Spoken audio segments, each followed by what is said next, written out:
Hello friends, it's Dave here from SaveDecks. And I'm Sophie. And today, as this video goes up, 21st of February 2021, it is the 35th anniversary of the original Legend of Zelda game. Hooray! And we're here just to talk about Zelda because Nintendo don't seem to want to today. I mean, obviously we're recording this the day before, so maybe they've dropped a Zelda Direct by the time this video goes up. But cool. Maybe they did it with Mario, they just randomly dropped one, no announcement. But seeing that we had that Nintendo Direct the other day, I'm guessing they've told us what's coming, some of it this year. Yeah. All they've said to us is Skyward Sword remake coming, and also we'll be getting Breath of the Wild 2 news later this year. Nice. Cool, so Zelda Day, let's go. So this year, 35th anniversary of Zelda, so I've done a predictions video already of what I think Zelda would get this year. Mm-hmm. One of my predictions has come true already, that is Legend of Zelda Skyward Sword HD, which I am looking forward to. Are you looking forward to that? Yeah. Because we're getting actual button controls this time as an option. Yes. Which is good. I mean, I never had a problem with the motion controls. It was very, polarising, that game. Okay. Some people hate it, some people love it, some are in the middle, and I personally loved it. And I think going into it, I think one thing is people as well as myself wanted a more open Zelda. Yeah. And it's kind of like the same situation with 3D World. I loved 3D World when it came out on the Wii U, but I couldn't help but be disappointed that it wasn't a big open sandbox Mario game. Yeah. But it being re-released on the Switch is great because we've got Mario Odyssey. That's our big sandbox Mario game, and now we've got this other linear one that accompanies it, goes with it. So we've got our Breath of the Wild, our big open Zelda game. We've got a sequel to that coming, and Skyward Sword, the linear game, can go alongside them rather than being the standout game of the console. Yeah. Which I know Twilight Princess was on the Wii as well, but that was made for GameCube at the same time. So yeah, I think also Wind Waker, Twilight Princess HD, I think they'll come as a collection. What do you think of those? Yeah, I love those. Those are like one of my top favourite Zelda games. So yeah, so I think people might think they'll do it as a collection. They wanted Skyward Sword in the collection as well. I wouldn't begrudge Skyward Sword getting a separate release because it's not been re-released yet. Yeah, it's not like a HD version, whereas, you know... Yeah, like Wind Waker and Twilight Princess have already had their full price individual releases, so why not let Skyward Sword do it? And Wind Waker and Twilight Princess came out 10 years after the original, and so is Skyward Sword, so it's fine that they're releasing that separately. I wouldn't have expected them, but if they release Wind Waker and Twilight Princess HD separately full price on the Switch, then I'll have something to say about it. But if they release it as a double pack or add Ocarina on there as well, then I'll be happy with that. Good. But I'm wondering, we'll get to Ocarina later on, because so that's what I think. Breath of the Wild 2 wasn't at this Direct, but I think Breath of the Wild 2 is an E3 game. I think Nintendo will have this year's E3 be Zelda themed for the anniversary, and that's where we're going to hear the anniversary plans. Yeah. And like what they're going to do, all the other re-releases and so on. But we're also getting DLC for Age of Calamity. That's cool. All stuff to look forward to as well. So we've got a few Zelda-y things happening. So on to what I was saying about Ocarina of Time. I think if they were to add N64 games to Nintendo Switch Online, that's where Ocarina of Time and Majora's Mask come in. Definitely, yeah, because that would be like similar sort of style. Yeah, definitely. So that's basically our thoughts on what this year's going to hold for Zelda, just briefly there. So let's look back now. It's an anniversary. Let's look back at the franchise and talk about the Zelda games. So the original Legend of Zelda was one I never played as a child. Have you ever played that one? No. No, I mean, I did play it since. It's one that I think if I'd owned it in the day, I would have loved it and found everything in there and these are guys. But as an adult, it's like, it hasn't aged all that well compared to other Zelda games. But it's one that I always say I'm going to beat it one day, but I never have. Nice. But I have gotten quite far into it. I do enjoy playing it, but... it's not like a Link to the Past where I've played that for the first time as an adult and loved it. This one, I don't think it's aged as well as Link to the Past has. Okay, so the next one was Zelda 2, which is the side-scrolling one that people don't like. I did not play that one. No, I had it on the 3DS Virtual Console, and I beat it on there, but I will never say I've completed that game because I use save states, which is cheating, I think. Cheat. But I just wanted to see what the whole game was like, and Fair enough. yeah, it was good. It was good. I mean, I'd like to see a remake of that one. Good idea. Yes, because I think they can really improve on that one with a remake. Yeah. Because it's got potential. And so the next one was A Link to the Past, which is the one you've not played. That one, I don't think, No, but you've but played the sequel to it, Yes. the follow-up to it, which we'll get to later on. And that one was the Super Nintendo one. I played that one as an adult for the first time, and I really liked it. I've never beaten it. Never beaten. I've gotten up to the last dungeon on it, but I've never actually gotten around to finishing it. But it was on the Wii U Virtual Console I played it. Then there was Link's Awakening, which I played through on the Virtual Console again. But we'll talk about the remake as well here. Yeah, That's I was one gonna you've say, played 'cause- that more, haven't you? Yeah, I played Link's Remakening. Link's Remakening, yes. And yeah, Link's Awakening is a great game, but I remember I gave it to you on the 3DS Virtual Console to try and I before didn't the enjoy remake. it, yeah, because of the how to hold the items and stuff. Or Yeah, I agree. I mean, I really didn't like it. because obviously the Game Boy only had 2 buttons, so Yeah, of course. you Yeah. couldn't have that. But it doesn't. For the time, it was fine. Yeah. So you didn't know any different. But It's when you have to click through all the dialogue saying that you can't pick this up without the power glove or something. yeah, like that. the bracelet. The bracelet, yeah, that's the one. that was it. Power glove. You know what I mean? Yeah, that was really annoying. So the remake one, you could have the bracelets and the charge move, and it was always permanently on, as well as the sword and shield. Yeah. And then, so it was a lot more streamlined that way, and obviously it looked very nice. The one thing I remember about Link's Awakening was I saw it briefly when I was younger, and someone showed me the trick where you can steal things from the shop. Oh yeah. When you make the guy, and then he kills you when you go back in. And your name's Thief after that. Yeah, that's the one thing I remember about it. But yeah, the remake was very, very good. I really liked that. I managed to beat it this time. Yeah, me too. Yeah. Oh yeah, you did beat it. But Yeah. I didn't get the good ending. No, I didn't get the good ending either. Yeah. But maybe one day I'll go back to it and try that again. Yeah. I did like the story. I just I thought the windfish would be a bit more impressive. That sounds really bad, but I just was expecting more to it than just he's a windfish. So after Link's Awakening came the first Zelda game I ever played, Ocarina of Time. And me too. Yeah, you played the remake of it, I Ocarina did. of Time 3D. Mm-hmm. Now, I remember Christmas morning, my brother got it for Christmas. Yeah.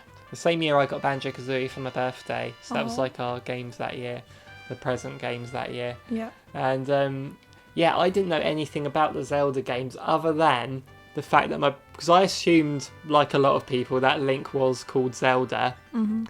And to which my brother told me beforehand that Zelda is the name of the princess in it. Yeah. So I assumed that what I assumed was the boy in green, the Peter Pan looking guy. Mm-hmm. I assumed that was a girl called Zelda. That was the princess. That's funny. It wasn't until I actually played Ocarina of Time that I realised, oh wait, Zelda's a different character completely. Of course. But, I think everyone has had that if they've not played it. yeah, before. everyone thinks Link is Zelda. It's become a meme, basically.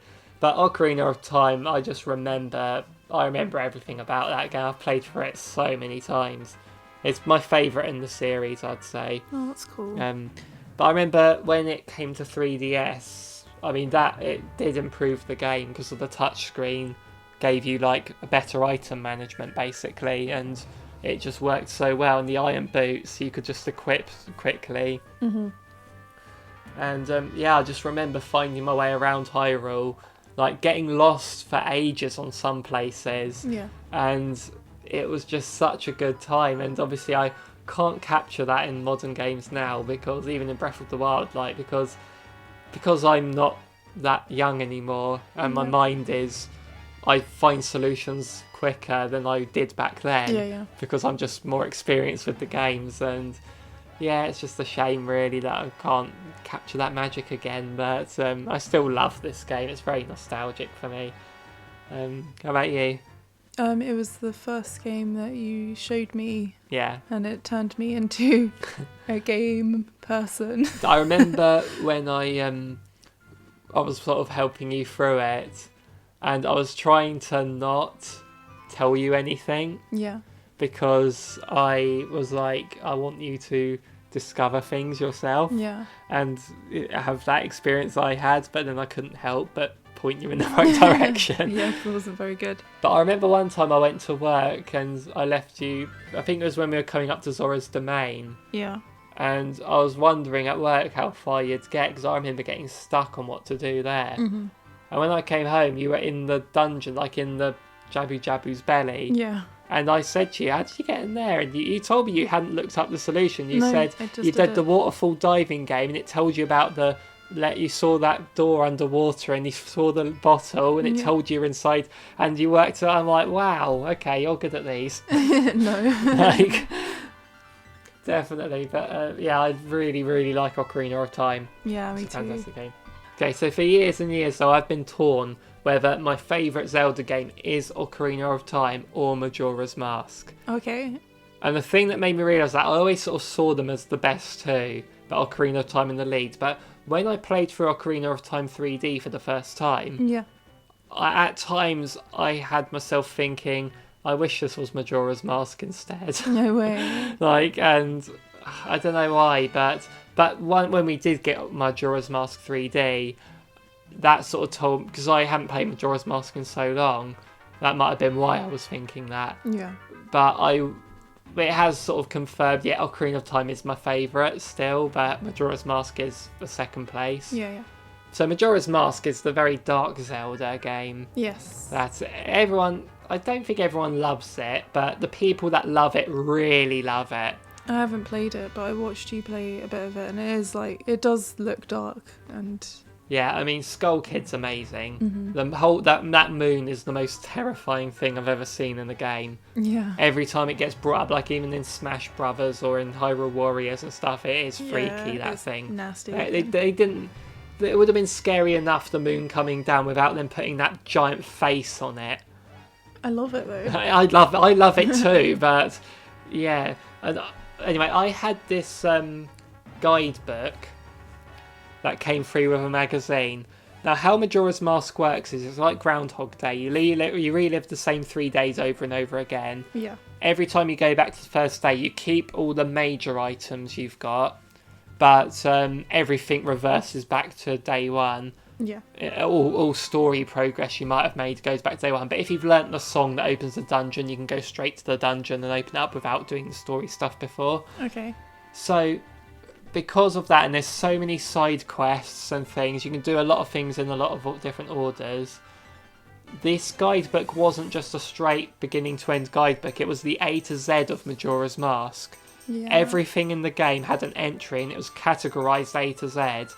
And the beginning of the game, it said at the beginning it's under L for Lost Woods or something, wherever it was. So start there. So for the story, you'd read about that area, then it will say for the next story part go to, Clock Town, and then like that. But then all the side quests though, you had to go to that character name or that location or that item in the guide, and it would tell you where they were. That's how I played Majora's Mask the first time. It took me ages, but I would not have found my way through without that guide. And oh my gosh, it's a very much a game of discovery. Do you feel like kind of like you cheated though using the guide?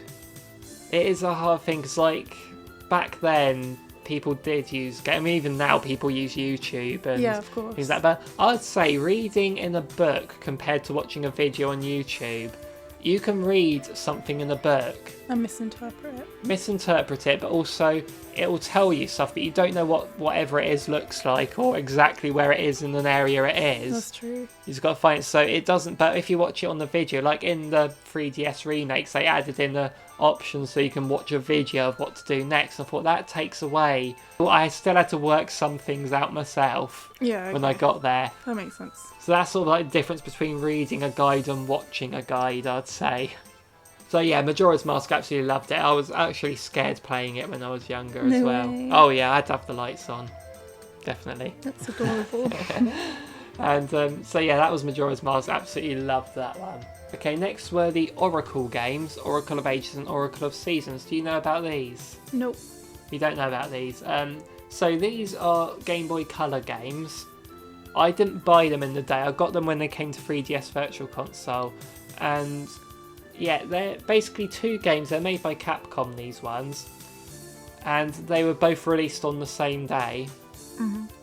And they're basically two separate adventures. Oracle of Ages, the gimmick is time travel. Okay. And when you go to the past and the future, like you're in the same world, but things are different. Yeah.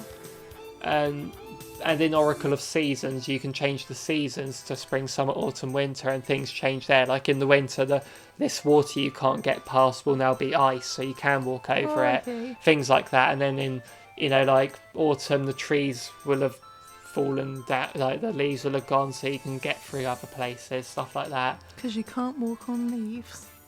Yeah, true. Like bushes are in your way, that sort of thing. Yeah, no. But and in spring, certain things will have grown taller, and so you can climb them. And the thing is, though, about these is they're both separate adventures. You can buy just one and play it, and it's a full Zelda game.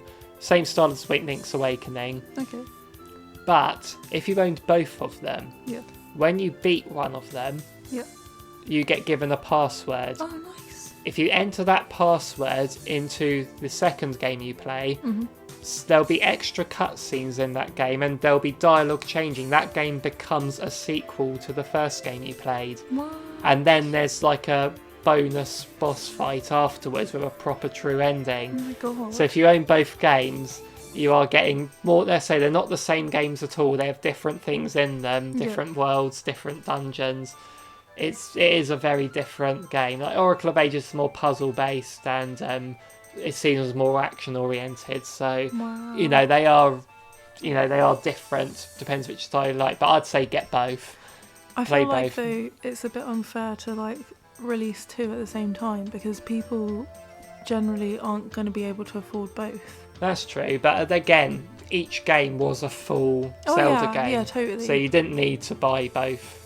You still got the full game experience. You weren't buying half a game. No, that makes sense. So it does work like that. It's kind of like the Pokemon games always released the two at the time, even though they're the same game. That makes me cross. Yeah, but even though with Pokemon, at least they are exactly the same, so you can just buy one and be happy. Yeah. I'm assuming Yokai watch Fleshy Souls and whatever. I can't remember. Bony Spirits. I don't know what the deal was with that. No, I got the bony one because I was like, bones. Then they did a third one, Psychic Spectres, later on. Yeah. I don't know what the deal with that was, but if Yokai Watch can get released on the Switch, then we can discover this. Exactly. I need to finish them. Definitely. Anyway, then they remade Link to the Past on the GBA with a Four Swords as a bonus thing, but I never actually played that, so I can't really comment on them. No, me neither. Yeah, moving on. So Wind Waker came out on the GameCube, and I remember getting this one with the golden case, and it came with a bonus disc that had Ocarina of Time and Master Quest on. Yeah. Good days. And there was also these videos as well of trailers for other GameCube games. Oh, I cool. quite liked that. What were they? Yeah, it showed clips of F-Zero. There was Ocarina of Time. No, that was on the disc as well. Yeah. There was a trailer for Wario World. That's the only footage I've ever seen of Wario World. No way. I've never actually played that game. And that was a 3D Wario platformer. Oh, cool. But it's really expensive now. Oh, okay. But and there was even a trailer for Wind Waker on there. Even though I just bought it. Yeah, standard. It's like when you buy the DVD and then they've got the trailer for that film. Yeah. And you're like, oh, well, thanks. sometimes there's been times where I've gone on YouTube and say there'll be a trailer for a game coming up. Yeah. So I might look up the trailer for Skyward Sword HD, and the advert that plays before it is that advert. Like it's like they know. The thing I'm looking up is the advert it gives me. It's like the cookies. Yeah, definitely. So anyway, Wind Waker, they very controversial when it came out. Why? Oh, before it came out, because when the GameCube was released, they showed off this this sort of demo to show off the GameCube's graphics of Link fighting Ganondorf. Oh, nice. And it was Ocarina of Time sort of realistic style, and it was GameCube graphics, so it looked better. Oh, okay, yeah. So people were expecting something like that. But instead, we got what looked like a Disney cartoon. Yeah, but it's adorable. And yet, I would say, graphically, the GameCube version has aged extremely well. I find cel-shaded games, cartoony games do. Yes. But people were calling it Zelda back then. Oh, what? Yeah, and people were... But when it came out, people suddenly loved it. Yeah. For a game. I personally didn't like it on the GameCube. I loved the combat. Yeah. I loved the dungeons, all that, but the sailing was terrible, I thought. So you said. Like, now you've only played the HD version of this.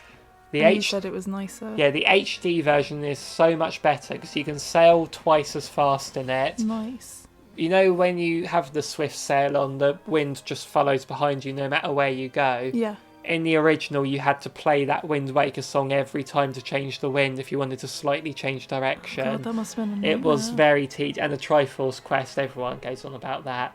People say Skyward Sword has too much padding. Wind Waker has so much padding, and I still enjoyed it though. Oh yeah, great. I mean, I enjoy Wind Waker on the Wii U, but I didn't really enjoy it on the GameCube. Yeah. It's probably my least favourite Zelda game, but that's not really to say it's terrible or anything.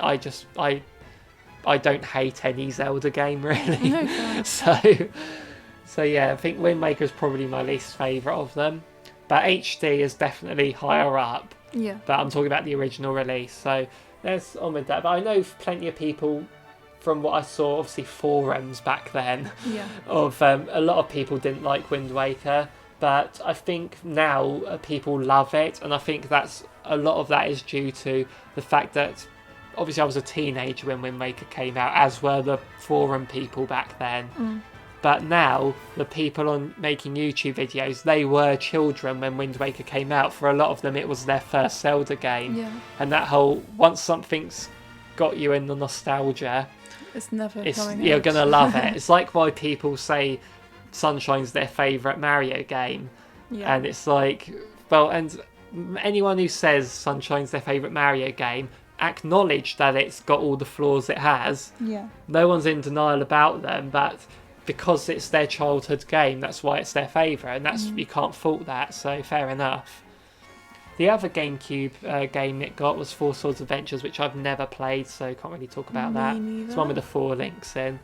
Lovely. Then Minish Cap was hated that one. I think that was Capcom as well. So boring. I like Minish Cap. I kind of like the design though, and because it kind of reminded me of Link Between Worlds-ish. Yeah, it's similar. And I think it's the Toon Link design they went with in this one. And it's like top down. He has a talking hat. And he has a talking hat, but so boring. I just got bored of it. When I first played this one, it was at uni. Yeah. My friend lent me, because he had it on the GBA, he lent me it over Christmas holidays. And I remember Christmas morning is when I played it. And I played the beginning of the game then. Yeah. And I really liked it. I didn't beat it, but I eventually got it as an ambassador game on the 3DS. Yeah.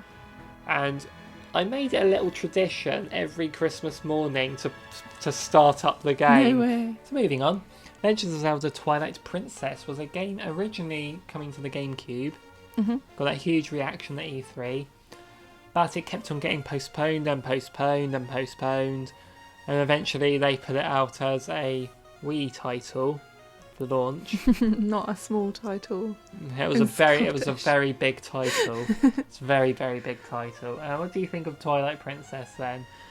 I played the HD You did, remake. yes. I love it. That's good. So you tried the Wii one beforehand. Yes. But you weren't keen on that. No, I didn't really like the motion controls. No, I mean the motion control at the time that was new. It was the Wii had just come out. Motion controls were it was the like thing. the big thing, yeah. But I didn't own a Wii for about 6 months after it came out, so I actually didn't play Twilight Princess till. I don't often wait that long for a Zelda game, but I did this time. No way. And so yeah, this is one where you can turn into a wolf, and you got Midna, like everyone's favourite companion. And just such a good story, insane. Oh, definitely. I love Twilight Princess, definitely. And then you've got that, like, you know, that monster that's like the wife of that other Yeti monster. Oh my god, yeah, in the Snow Peak ruins. Yeah, and she goes a bit crazy. Yeah, and what I like about that one is that when you break the curse on her and then they reunite and all the hearts come out, and then one of the hearts is the heart container you get. It's a nice little detail there. It's cute. But yeah, the characters were really good in this. I've got the manga for Twilight Princess. Nice. And yeah, like I've read the first part of it and it's really good. I've got like 6 parts of it, but I never get around to reading things. It's like my backlog of books. I never get around to them. And so what do you think of the music in this game? Amazing. I actually have a soundtrack CD of this game. Might have come with the special edition of HD. I can't remember. I know, I played it in my car a lot.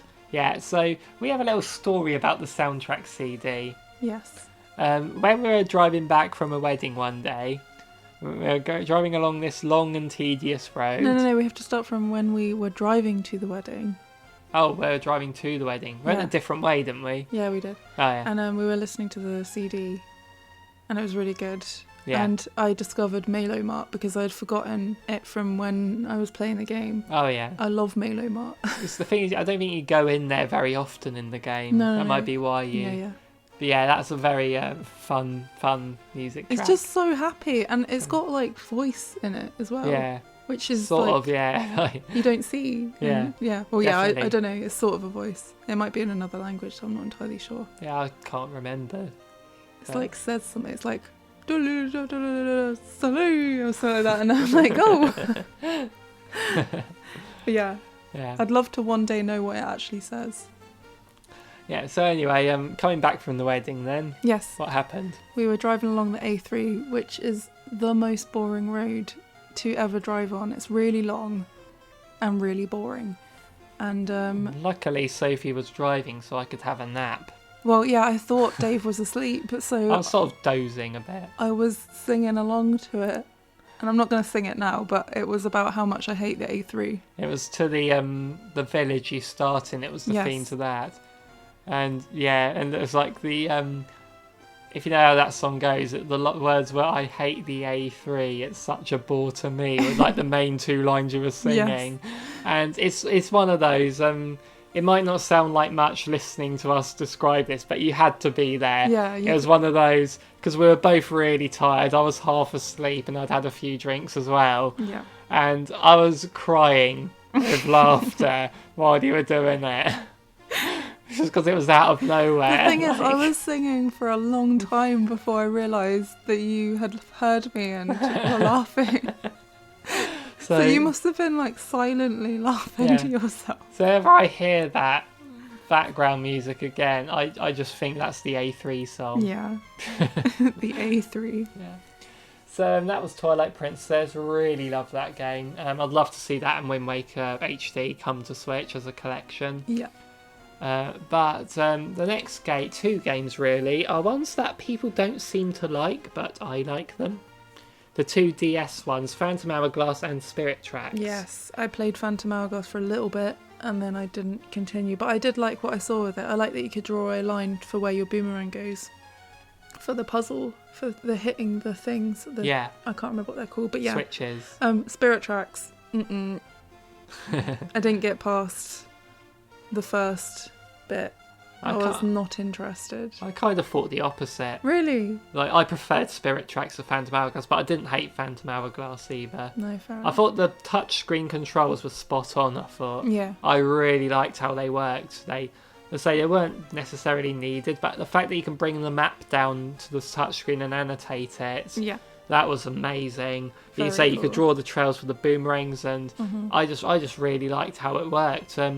I preferred the sailing in Phantom Hourglass to Wind Waker. Okay. You can draw your path, and then Oh, while yeah. you're sailing, you can actually sit in Wind Waker. If you bring out your bomb cannon, the sail goes away, so you have to stop while you're doing it. But in Phantom Hourglass, you can shoot and stuff while you're still sailing. Oh, that's nice. That's what I liked about it.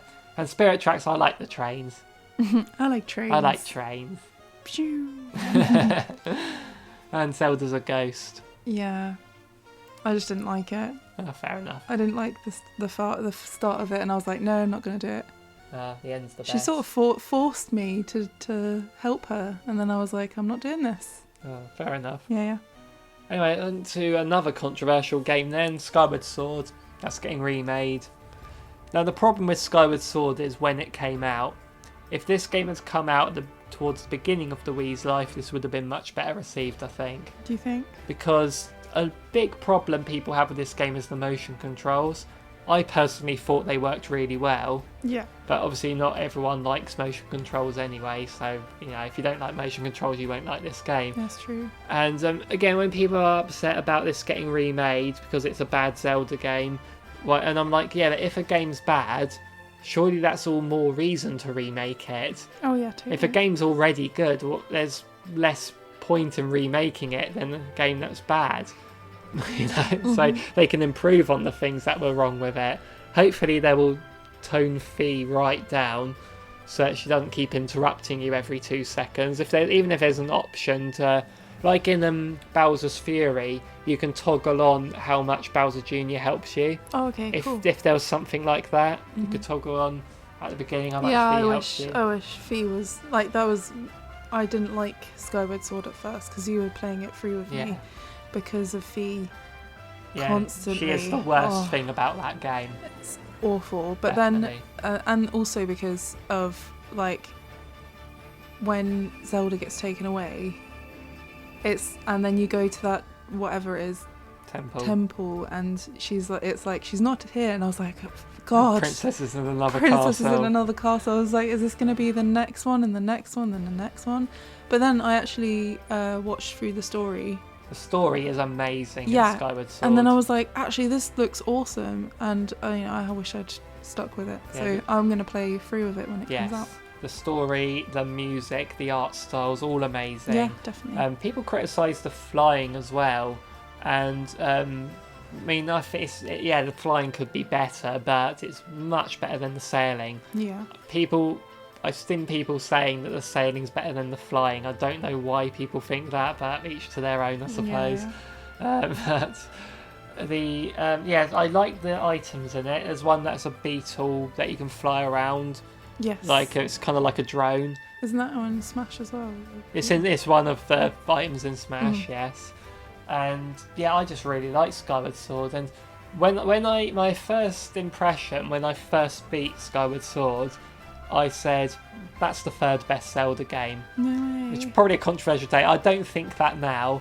Obviously, that was just my on the spot because I've really enjoyed it. It's not one I've replayed a whole lot, unlike the others. But I think Twilight Princess I prefer over Skyward Sword now. Fair enough. Now that I've played the HD one, but maybe the HD one here can fix more things. Like when you collected a bug in, or something like that in Skyward Sword, it will give you an explanation of it and show it being added to your inventory.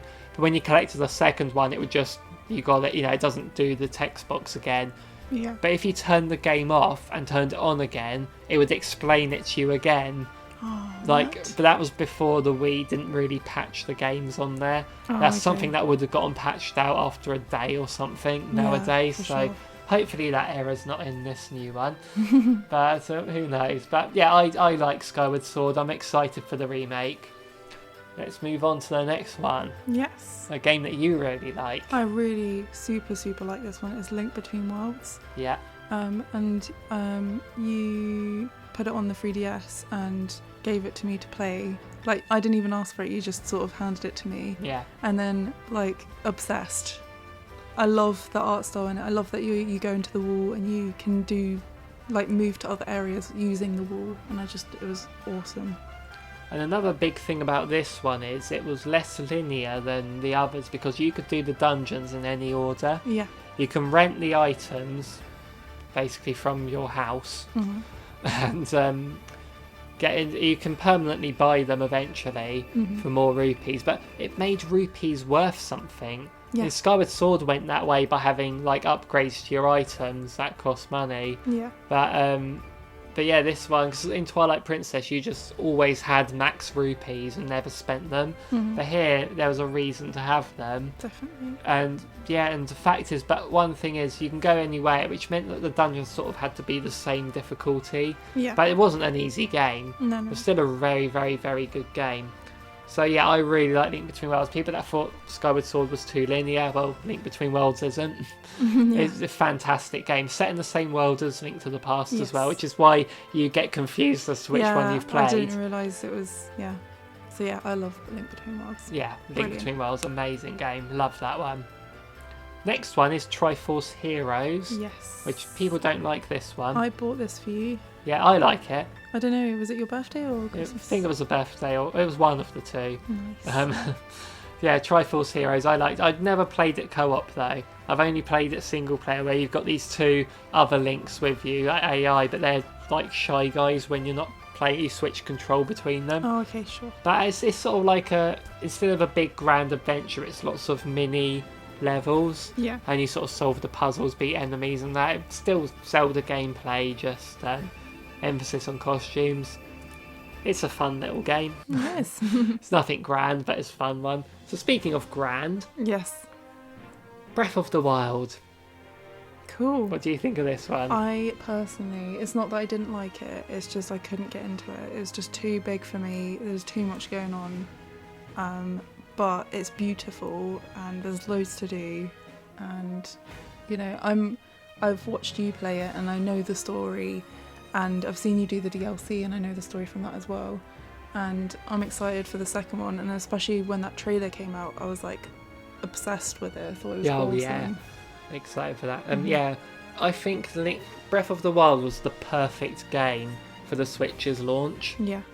It was a Wii U game and it's still released on the Wii U, but no one really talks about that. No. So people forget that it is a Wii U game. Oh, yeah. And it came out on Switch, and I think the reason why this game, I'm not just saying it was perfect for Switch, I'm saying it is perfect to come out at the launch of the Switch. Yes. The reason being is the Switch has thousands of games by now, and it's infamous for its backlog. People have, totally. not just on the Switch, other consoles as well, but the Switch has so many games being added every month, every day nearly. So much quality on there that back then though there was hardly anything on the Switch. Like, it took me a long time to even unlock that menu where you can see all your games listed in the one things. You need so many games before that appears, and because Breath of the Wild is so huge, you needed a console with no games on it to not get distracted. Definitely. But yeah, I love Breath of the Wild. It's not my favourite Zelda. No. At the time I thought it doesn't even make my top 5, but I think it probably makes my top 5 now. I've played it a lot more recently. Yeah, of course. I've done the DLC now, got that motorbike. Yay, that looks so cool. Definitely. And yeah, I do really, really like Breath of the Wild, and yeah, just an amazing time. Don't know what we could talk about it more, but this video's long enough already. Yeah. This is just us briefly going through each game, but Breath of the Wild, it's just definitely excited for that sequel. Okay, I'm going to talk about 2 more games though. Yeah.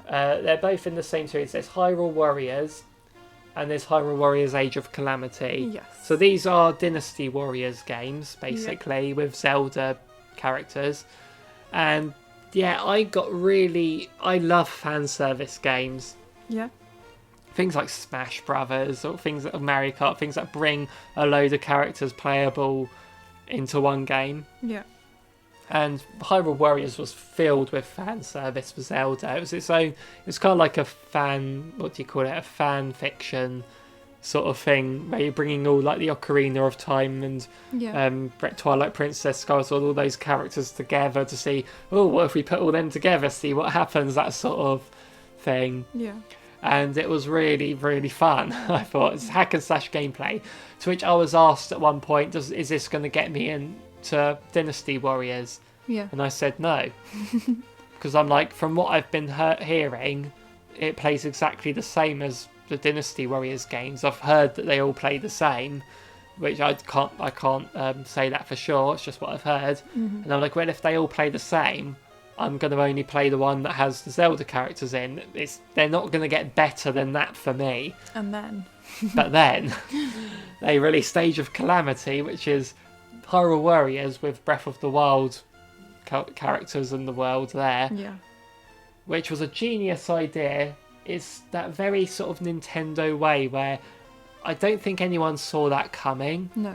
But the moment you hear it's coming, you're like, you should have seen that coming. It makes too much sense. Of course, yeah. Like, you want to see the story of 100 years ago. And that was my one and only gripe with Breath of the Wild, is you kept seeing these cutscenes of 100 years ago. Yeah. I would much rather be playing the game that's set was in 100 years rather ago, than... yeah. And Age of Calamity gives that, although it does, without spoiling it, change things. Ooh. It does a time travel thing where Oh, no. and things, and I don't think it's canon to Breath of the Wild because of that, which kind of, I don't know. We'll see if Breath of the Wild 2 addresses it at all. Yeah. But I doubt it will. But it was a very, very fun game. Very fun moves, very fun characters. Lovely. Yep, loved them. So basically that was all going through all of the mainline Zelda games anyway, and the Hyrule Warriors games. So that is basically briefly what we think of the Zelda games. I mean, we could talk about each one for a long time. Yes, we could. Yeah, definitely. But what do you think? What are your favourite Zelda games? What do you want to see from Zelda this year? Let us know in the comments down below. Make sure you hit that subscribe button and join our Discord. Links are in the description for our Discord. Thank you so much for watching, everyone. See you in the next one. Goodbye.